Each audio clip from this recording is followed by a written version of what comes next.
جمعہ اور روز جمعہ مجھ پر درود کی کثرت کر لیا کرو، جو ایسا کرے گا قیامت کے دن میں اس کا شفیع و گواہ بنوں گا۔ آج بھی جمعے کا دن ہے، جتنا زیادہ زیادہ ہو سکے درود پاک پڑھیں۔ جمعے والے دن درود پاک پڑھنے کے لیے الگ سے احادیث مبارکہ ہے۔ تو شب جمعہ یہ جو ابھی رات جاری ہے، اور جمعے کا دن مغرب تک جمعہ ہوتا ہے، تو اس دوران زیادہ درود پاک پڑھنے کی اس حدیث پاک میں ترغیب دلائی گئی ہے، اور اس کے نتیجے میں فرمایا کہ قیامت والے دن میں اس کا شفیع و گواہ بنوں گا۔ صلو علی الحبیب صلی اللہ تعالی علی محمد صلی اللہ علیہ وآلہ وسلم۔ پیارے آقا صلی اللہ علیہ وآلہ وسلم کا قابل رشک دوست بننے کا ایک جو عمل ہے وہ ہے کم مال و عیال والا۔ کم مال و عیال والا یہ ایسا ایک وصف ہے کہ جس سے بندہ پیارے آقا صلی اللہ علیہ وسلم کا قرب پا لیتا ہے، حضور کا قابل رشک دوست بن جاتا ہے۔ اور پھر ہم نے سنا تھا کہ جو حضور کا قابل رشک دوست بن جاتا ہے، پھر اللہ بھی اس کو اپنا پیارا بندہ بنا لیتا ہے، اللہ بھی ایسے سے محبت کرتا ہے۔ پھر جس کو اللہ اپنا محبوب بنا لے، ولی بنا لے، اس کی بھی ہم نے کچھ فضائل سنے تھے۔ اللہ پاک نے فرمایا کہ اے ابن آدم، میں نے سب کچھ تیرے لیے فائدے کے لیے، تیرے فائدے کے لیے بنایا، تیرے لیے بنایا، اور تجھے اپنے لیے بنایا، یعنی اپنی عبادت کے لیے بنایا۔ پس اپنے مقصد تخلیق کو بھول کر جو تیرے لیے بنایا گیا ہے اس میں دل نہ لگا۔ جو اللہ پاک نے ہمارے لیے بنایا، ہم نے اس سے دل لگا لیا ہے۔ اتنے محو ہو چکے ہیں کہ اپنے خالق کو بھول گئے ہیں، اپنے رب کی عبادت بھول گئے ہیں، اپنے رب کی یاد سے غافل ہیں۔ اتنے دنیا کا ساز و سامان، اگر ہم کاؤنٹنگ کریں نا ہمارے گھر کے اندر کیا کیا سامان پڑا ہے، ایک چھوٹی سی سوئی سے لے کر باقی ساری چیزیں گننا شروع کر دیں، کتنے تکیے، کتنے چادریں، کتنے چارپائیاں، کتنے برتن ہیں، کتنے کپ پیالی ہیں، تو ٹوٹل گننا شروع کر دیں، شاید یہ ہزاروں سے بھی بات اوپر نکل جائے۔ تھوڑی سی کبھی توجہ کر کے گنیے گا چیزیں کہ ہمارے گھر میں کتنا ساز و سامان ہے۔ ایک 5 مرلے کے گھر میں کتنا ہوتا ہے، اور پھر بڑا گھر ہو کنال کا تو اس میں کتنا ہوگا، اور جس کے پھر کئی ویلاز ہوں اس کا کتنا ہوگا۔ تو اس کی طرف بھی ہمیں توجہ دینی چاہیے۔ اب اتنا کچھ ہونے کے باوجود ہی بعض لوگ بہت ناشکرے ہوتے ہیں کہ بہت حالات خراب ہیں، کچھ نہیں، اب گھر بھرا پڑا ہے ساز و سامان سے۔ تو کم مال و عیال والا یہ اللہ کے محبوب کا قابل رشک دوست ہے۔ نہ تو زمین کے لیے ہے نہ آسماں کے لیے، جہاں ہے تیرے لیے، تو نہیں جہاں کے لیے۔ مقام پرورش آہو نالا ہے یہ چمن، نہ سیر گل کے لیے نہ آشیاں کے لیے۔ یعنی آہو نالا کا مطلب ہے عشق، یعنی ہم اس دنیا میں سیر تفریح کے لیے نہیں آئے، ہم گھومنے پھرنے انجوائے کرنے کے لیے نہیں آئے، یہاں ہم گھر کوٹھیاں بنگلے بنانے کے لیے نہیں آئے، بلکہ یہ دنیا مقام پرورش آہو نالا ہے۔ مقام پرورش آہو نالا ہے یہ دنیا، یعنی ہم یہاں اس لیے آئے ہیں تاکہ ہم اپنے دل میں اللہ کی محبت کو پروان چڑھائیں۔ لیکن اس کا الٹ ہو رہا ہے، جو قبر کے قریب ہو رہے ہیں سستیاں بڑھتی جا رہی ہیں، جسمانی کمزوریاں بڑھ رہی ہیں، عبادت سے دور ہو رہے ہیں۔ حالانکہ جو قبر کے قریب ہونا چاہیے تھا، تو ہماری عبادت کا سلسلہ بڑھنا چاہیے تھا، گناہوں میں کمی آنی چاہیے تھے، لیکن ایسا نہیں ہو رہا۔ دن بدن دنیا کی محبت میں اضافہ ہو رہا ہے، جو بوڑھے ہوتے ہیں، بال سفید ہوتے ہیں، حالانکہ اب تو دنیا سے کنارہ کا شوق قبر کا ذہن زیادہ بننا چاہیے نا، چونکہ بندہ قبر کے قریب ہو رہا ہے، لیکن اتنی ہی زیادہ دنیا کی محبت دل میں بڑھتی چلی جاتی ہے۔ تو اس کام کے لیے ہم اس دنیا میں نہیں آئے۔ ایک مرتبہ عیسیٰ علیہ السلام کا گزر ایک پہاڑ کے قریب سے ہوا، تو وہاں ہم نے دیکھا کہ ایک شخص ہے اللہ کی عبادت کر رہا ہے، اس نے اپنا گھر نہیں بنایا۔ تو آپ نے فرمایا کہ اے شخص، تو نے گھر کیوں نہیں بنایا؟ اگر بنا لیتا تو اچھا تھا، سردی میں کام آتا، گرمیوں میں گرمی سے بچاتا، سردیوں میں سردی سے بچاتا، حفاظت رہتی گرمی سردی سے۔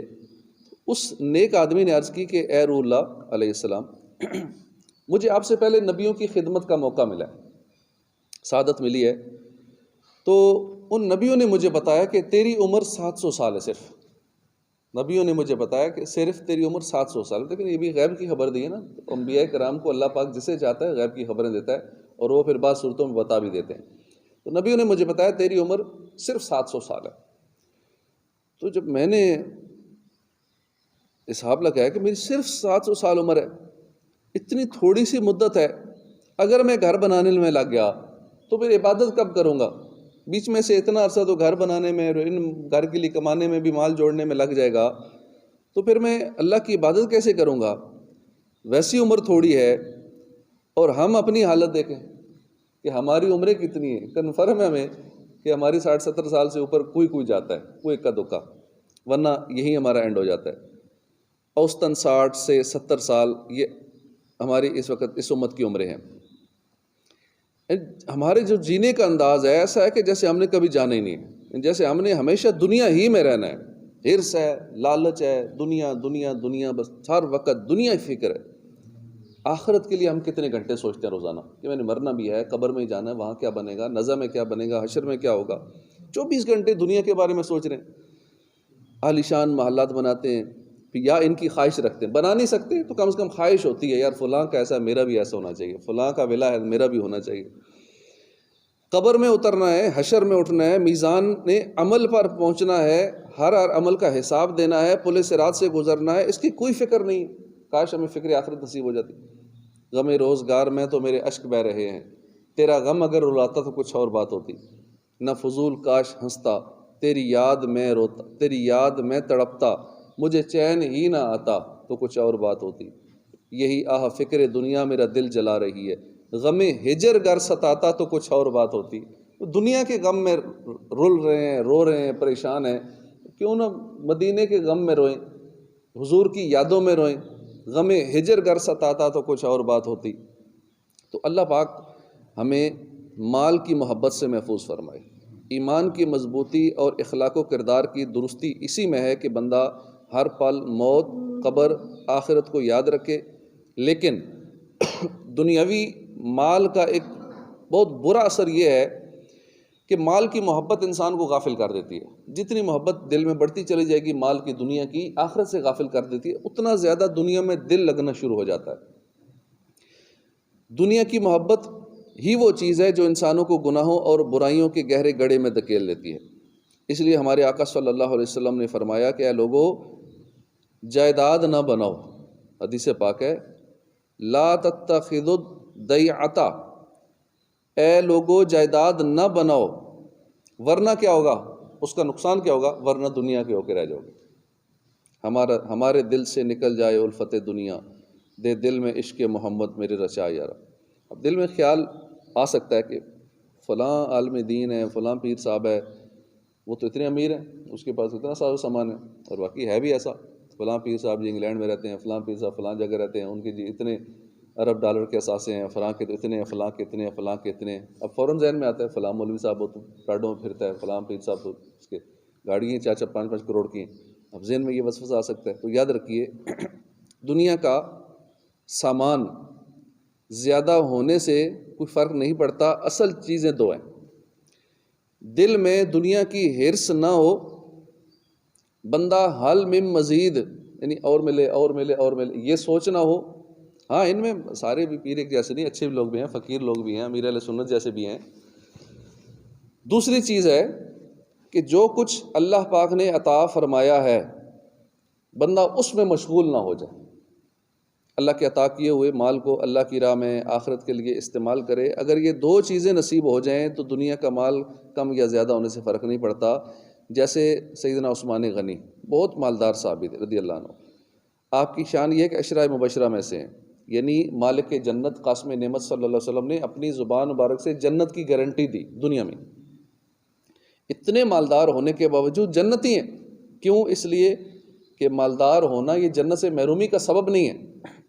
اس کا سبب ہے اس سے دنیا کی محبت، مال دنیا میں مصروف ہو کر آخرت سے غافل ہو جانا.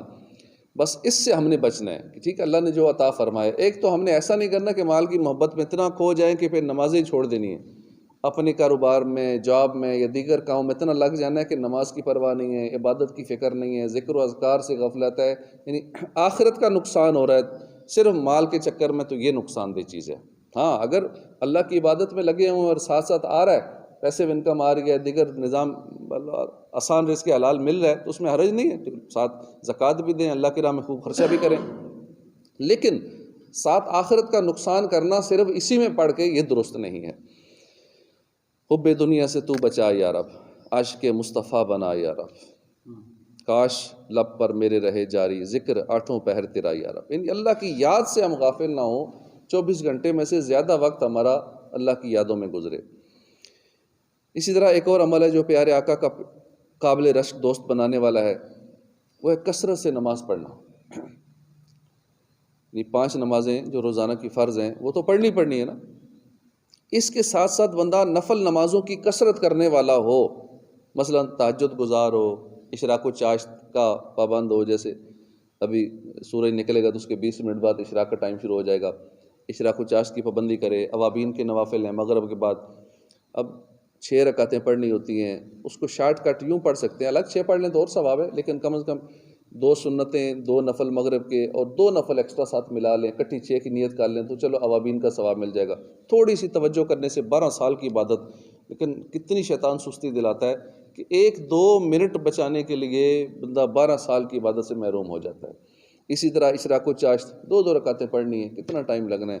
ابھی بھی ٹائم تقریباً میرے خیال ہے 5:20 کے قریب سورج نکل آئے گا، اور 5:40 تک پڑھ لیں گے، صرف 40 منٹ ہیں، 40 منٹ کا صبر ہے، اور حج عمرے کا ثواب اور نہ جانے کیا کیا ثواب، اور یہ جو مسجد میں بیٹھنے کا ثواب، صبح کا یہ وقت جو ہے برکت والا وقت پانے کا ثواب، یہ وقت روزی لکھے جانے کا وقت ہے۔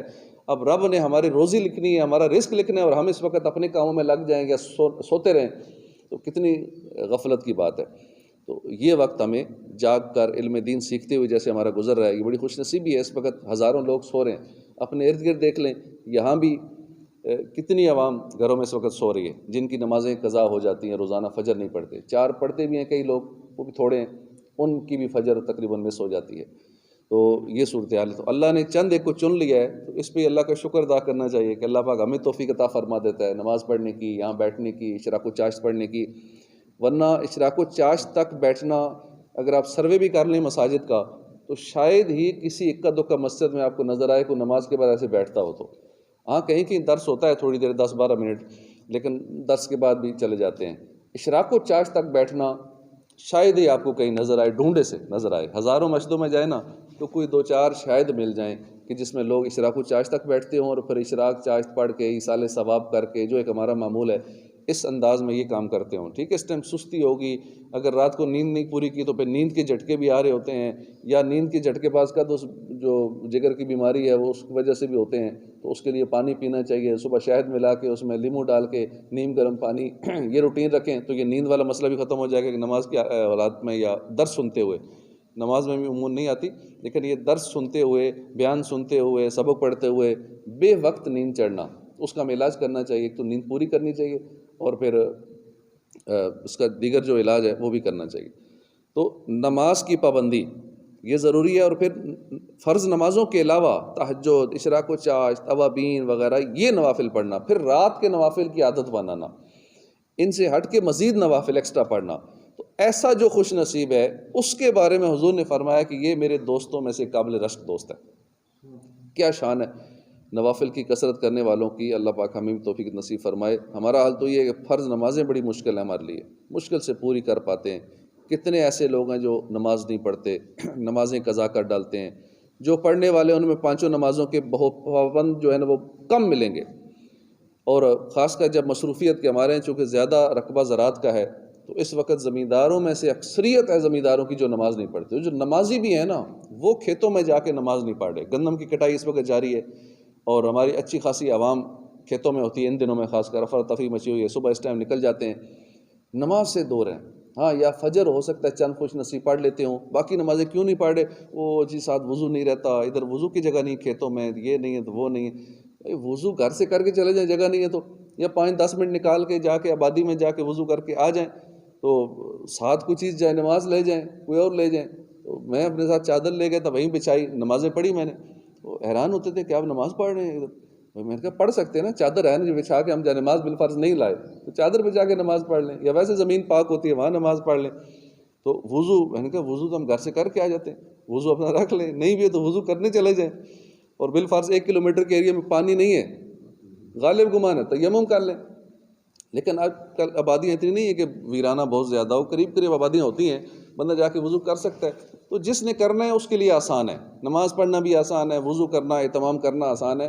جس نے نہیں کرنا اس کے لیے 100 بہانے ہیں کہ وہ ٹائم گزر گیا، تھکاوٹ بڑی ہے، کام کاج بڑا ہے، تو یہ فصل پکی ہوئی ہے تو یہ نقصان ہو جائے گا، وہ نقصان ہوئی، رب کی نافرمانی کر کے ہم نے فصل کو پانا ہے یا یہ نفع اٹھانا ہے، اس سے تو پھر نقصان ہونا بہتر ہے، تباہ ہو جائے گی فصل۔ اگر رب کی نافرمانی ایک نماز بھی ہماری چھوٹ رہی ہے تو اپنی ڈکشنری سے نکال دینا چاہیے کہ ہماری کوئی ایک نماز بھی چھوٹے، یہ تو فرض ہے نا، ہم نے تو نفل بھی نہیں چھوڑنے۔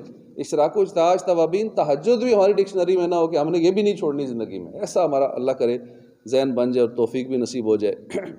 پھر ظہر اور عصر میں کام میں مصروفیت، کام کی وجہ سے اکثر لوگ ظہر عصر چھوڑ دیتے ہیں، لہٰذا وقت ملا تو ٹھیک ہے پڑھ لی، نہیں ملا تو قضا ہو جاتی ہے۔ کتنے افسوس کی بات ہے، بندے کو اپنے رب کے حضور حاضری کا وقت نہیں مل رہا۔ اللہ پاک ہمارے حال پر رحم فرمائے۔ جان بوجھ کر ایک وقت کی نماز چھوڑنا حرام اور جہنم میں لے جانے والا کام ہے۔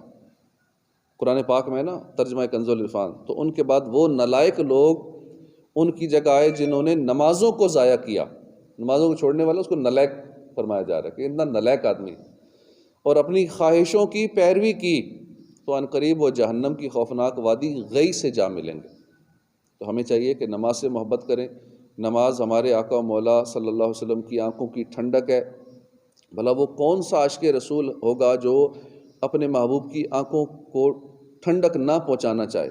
وہ کون سا عاشق رسول ہوگا جو نماز سے جی چرا کر نماز جان بوجھ کر قضا کر کے پیارے آقا مدینے والے مصطفیٰ صلی اللہ علیہ وسلم کے قلب پر انوار کے لیے تکلیف کا سبب بننا چاہے؟ یقین ایسا کوئی بھی عاشق نہیں چاہے گا۔ اس لیے ہمیں چاہیے کہ پانچوں نمازیں مسجد میں تکبیر اولیٰ کے ساتھ با جماعت پڑھنے کی عادت بنائیں، اور پھر اس کے ساتھ ساتھ نفل نمازیں بھی پڑھا کریں۔ ترمذی شریف کی حدیث پاک ہے جو نماز فجر با جماعت ادا کرے اور پھر ذکر کرتا رہے، اللہ کا ذکر کرتا رہے، جیسے یہ ہمارا علم دین کا حلقہ ہے، یہ بھی ذکر کی بہترین صورت ہے کہ ایک قرآن کی آیت سیکھ لینا ساری رات کی عبادت سے بہتر ہے۔ تو ہم تو کتنی آیتیں سنتے ہیں، کتنی حدیثیں سنتے ہیں، کتنی ایسی باتیں سنتے ہیں، ابھی قرآن کی تفسیر بھی سنیں گے۔ تو جو اشراق و چاش تک اس طرح بیٹھا رہے، ذکر کرتا رہے یہاں تک کہ سورج بلند ہو جائے، پھر 2 رکعتیں پڑھے، یعنی اشراق کی 2 رکعتیں پڑھے، تو اسے پورے حج عمرے کا ثواب ملے گا۔ حج 12-15 لاکھ کا ہے کم سے کم، بھی پھر پتہ نہیں پھر بھی قبول ہو یا نہ ہو، کتنی غلطیاں ہو جائیں، اتنے خرچے کر کے بھی، اتنا مہینہ 1.5 مہینہ ٹائم نکال کے بھی پھر جا کے ثواب ملے نہ ملے پتہ نہیں ہے، اور یہ تھوڑی سی قربانی دینی ہے آدھے پونے گھنٹے کی، تو حج عمرے کا ثواب مل جاتا ہے۔ فرمان آخری نبی صلی اللہ علیہ وسلم جو چاشت کی 2 رکعتیں پابندی کے ساتھ ادا کرتا رہے اس کے گناہ معاف کر دیے جائیں گے۔ روز گناہ معاف کرانے چاہیے، تھوڑی دیر بیٹھنا ہے نا، روز گناہ معاف۔ اگرچہ سمندر کی جھاگ کے برابر، کتنے گناہ معاف ہوں گے؟ سمندر کی جھاگ کتنی ہے؟ زمین میں 3 حصے پانی ہے، آبادی تھوڑی، خشکی تھوڑی ہے، پانی زیادہ ہے، اور اس پانی بھی جو جھاگ بنتی ہے وہ کتنی زیادہ ہے، وہ اللہ پاک اتنے بھی گناہ ہوں تو معاف فرما دیتا ہے۔ ابن ماجہ کی حدیث مبارک میں جو مغرب کے بعد 6 رکعتیں اس طرح ادا کرے کہ ان کے درمیان کوئی بری بات نہ کہے تو یہ 6 رکعتیں اس کے لیے 12 سال کی عبادت کے برابر ہوں گی۔ کتنا تھوڑا عمل ہے، اجر کتنا زیادہ ہے، لیکن سستی ہو جاتی۔ مسلم شریف کی حدیث مبارکہ میں جو شخص وضو کرے، اچھا وضو کرے، ظاہر و باطن کے ساتھ متوجہ ہو کر 2 رکعتیں پڑھے، اس کے لیے جنت واجب ہو جاتی۔ صحیح وضو کرے، اور امام غزالی نے نا وضو کا جو ایک تو نیت ہے نا، وضو ہم تو اس وضو کی بھی نیت نہیں کرتے، پتہ ہی نہیں ہوتی نیت کیا ہے، تو اس کے بعد یہ نیت کرے وضو کے بعد، بلکہ ساتھ ایک اور بھی نیت کرے کہ یا اللہ یہ وضو کرنے کے بعد میں پھر باطنی وضو بھی کرتا ہوں۔ باطنی وضو بھی کرنا چاہیے۔ باطنی وضو یہ کہ اللہ میں اپنے گناہوں سے سچی توبہ کرتا ہوں، یہ اندر کا وضو ہے، کیونکہ گناہوں سے اندر کی دھلائی ہوگی۔ باہر سے تو پانی سے تو جسم کے اعضاء صاف ہو گئے، دھل گئے، لیکن اندر نہیں دھلا تو کیا فائدہ؟ اندر کو بھی دھونا ہے، یا اللہ میں گناہوں سے توبہ کرتا ہوں، تو دل کے زنگ کو بھی اتارنا ہے، اس کو بھی روز صاف، ہر وضو کے ساتھ اندر والے زنگ کو بھی ہمیں صاف کرنا چاہیے۔ حضرت عبداللہ بن عمر رضی اللہ عنہما ساری رات نمازیں پڑھتے رہتے، یہاں تک کہ سحری کے وقت کا علم بھی نہ ہوتا، سحری ہو جاتی۔ اپنے غلام سے پوچھتے کیا سحری کا وقت ہو گیا ہے؟ وہ عرض کرتا نہیں، تو آپ پھر نمازیں مشغول ہو جاتے۔ مسلمانوں کے تیسرے خلیفہ حضرت عثمان غنی مسلسل روزے رکھا کرتے، رات کے ابتدائی حصے میں کچھ دیر آرام کرتے، پھر ساری رات عبادت میں گزار دیتے۔ حضرت عبدالعزیز بن رواد رحمۃ اللہ علیہ رات کو سونے کے لیے اپنے بستر پر آتے اور اس پر ہاتھ پھیر کر کہتے تو بڑا نرم ہے، لیکن جنت میں تو اس سے زیادہ نرم بستر ہوگا۔ پھر ساری رات نماز پڑھتے رہتے۔ حضرت عمر بن عتبہ رحمۃ اللہ علیہ روزانہ رات کو اپنے گھر سے نکل کر قبرستان آتے اور کہتے ہیں قبر والو اعمال نامے لپیٹ دیے گئے اور اعمال اٹھا لیے گئے، پھر قدم ساری رات نماز پڑھتے رہتے، پھر واپس آ کر نماز فجر میں حاضر ہو جاتے۔ تو اللہ پاک ہمیں بھی شوق نصیب فرمائے نماز کا، اور توفیق نصیب فرمائے، با جماعت ہم ساری نمازیں پڑھتے رہیں۔